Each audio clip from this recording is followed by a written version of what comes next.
Paolo Banchero made another bold statement a couple days ago when he was on a panel with Jay Williams and Dr. J talking about his future in the NBA. Today we're going to talk about what exactly he said on that panel and what exactly can he do to eventually achieve those goals in the NBA. But first, guys, if you're watching this channel, that means you're most likely not subscribed. 90.6% of you guys who are watching our videos here at Magic Digest aren't subscribed to the channel. So join the family, join the 9.4%.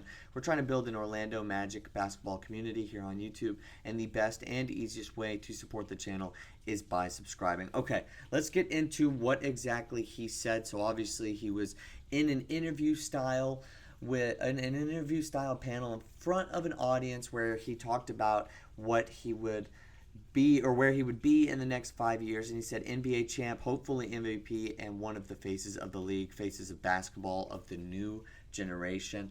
Now honestly, I love this sort of confidence, and what else would you expect from your star player if you're the Orlando Magic organization or any of the fans?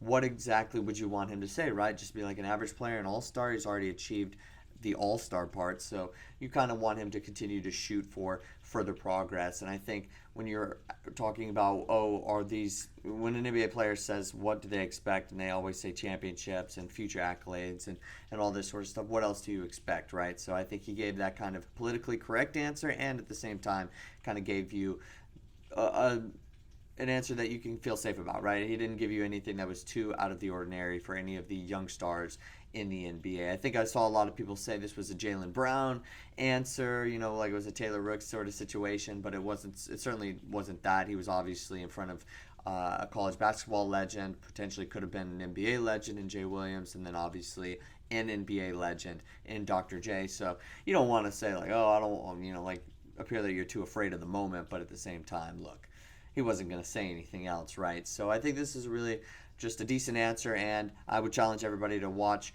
that clip that's been circling around YouTube. Just last week, he did mention, as I said just a second ago, that the Orlando Magic had goals to be a top 4 seed in the East and be one of the teams that are continuing to represent the Eastern Conference, and those were his big goals and his big statement that he had last week. So obviously he's building off of that, kind of going on a little bit of a light press toward during the dead time in the NBA. But I certainly think that it's possible for him to achieve that level of superstardom, but just wanted to offer the context of those quotes just immediately after or once we get into it. All right, so let's talk about what exactly he did last year, and can he end up being that kind of player? Well, obviously he was an all-star for the Orlando Magic and averaged 23 points per game, which led the team, had 6.9 boards per game, 5.4 assists, and is going to continue to look to make his shooting percentages better. That was his big jump from the rookie season to last year. He increased his three-point percentage and his field goal percentage, and it just overall felt like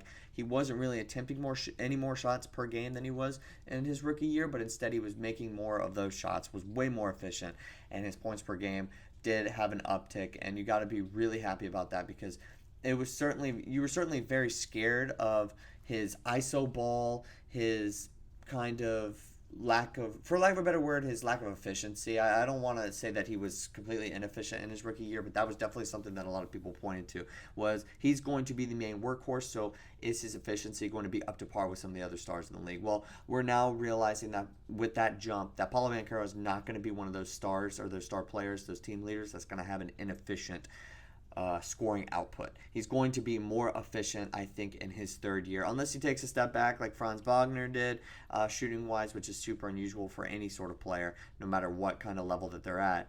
I see Paolo Banchero just continuing to have better efficiency and to be a guy that you can rely on to score a lot of points in the NBA. Okay. So he obviously had a major improvement from his first and second year, and within the context, you got to expect him to say something like this. Now, can he continue to do this? Well, obviously, like I said, he's been playing extremely well. Now, when we look at next season, the confidence that the Orlando Magic have put into him, they've paid guys like Franz Wagner, Mo Wagner. They've decided to bring the entire squad back. You don't just do that when you don't exactly believe in your star. And I think the Orlando Magic are putting behind him enough help, and they're saying, we're going to run it back, we believe in you. They're kind of giving him the keys to the franchise if he doesn't already have them, and if he's not already in the driver's seat with the ignition on, like it's going to be like that for the next year. They paid Franz Wagner, and I think that that's almost enough to say that they already believe in Paolo Banchero, because they're going to shell out the max deal when that is available, when that time comes around, and they're going to pair him with a superstar like Franz Wagner. Now, Franz might be a borderline 2 to a 3 on a championship team, right? We're still kind of trying to figure out whether or not he can be the second best player on a championship team or if he's the third. They paid him a max because I truly do think that they think he could be that second, but they also think that when they're pairing him with Paolo Banchero, one of those guys is going to get better, and it's probably Banchero, so we're believing that he is going to elevate himself to that superstar status, and Franz Wagner is going to either come with him or Banchero is going to get so good it's going to be okay that you paid Franz all that money. I think that they felt very confident in how they were building their team, especially around Banchero. It's something that I haven't really seen too many people talk about, but when we're talking about a guy like Banchero, his expectations are actually through the roof, to the point where it does affect how you build the rest of the team. It does feel like whenever we're talking about how good this Orlando Magic team can become, you're kind of also expecting that, like, with a caveat, Banchero is going to be great. I know I feel like I'm kind of going on and on about Banchero and what he can be for this franchise, but I do truly believe that the Orlando Magic and the way that they're building this team do believe that. So when we're looking into next year and what exactly the playoffs can be, what can he do to end up becoming that good? Well, we just saw Anthony Edwards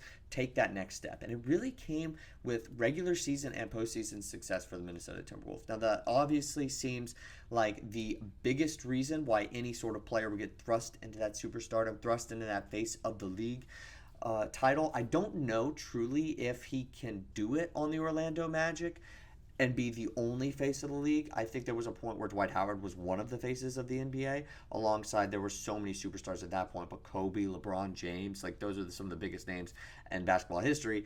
But I felt like when Dwight Howard had his run with the Orlando Magic, he was right up there with everybody else. Certainly a marketable superstar.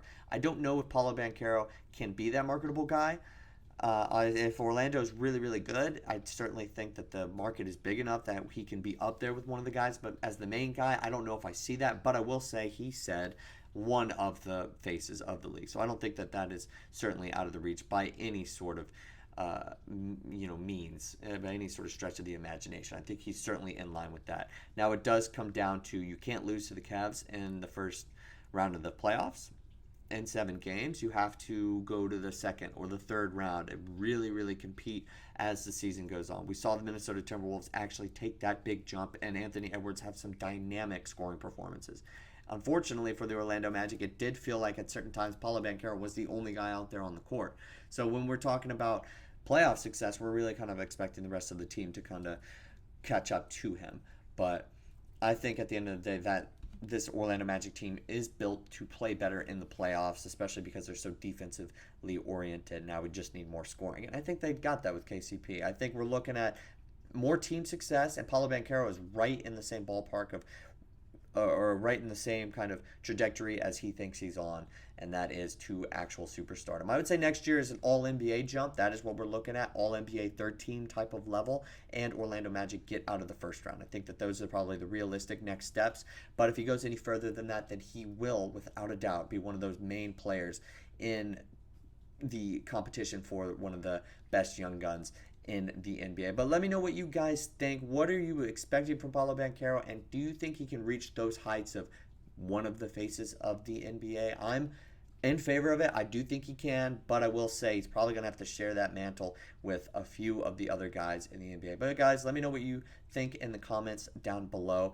and I will come and see you guys next time with some more Orlando Magic basketball content. But until then, I'll see you next time.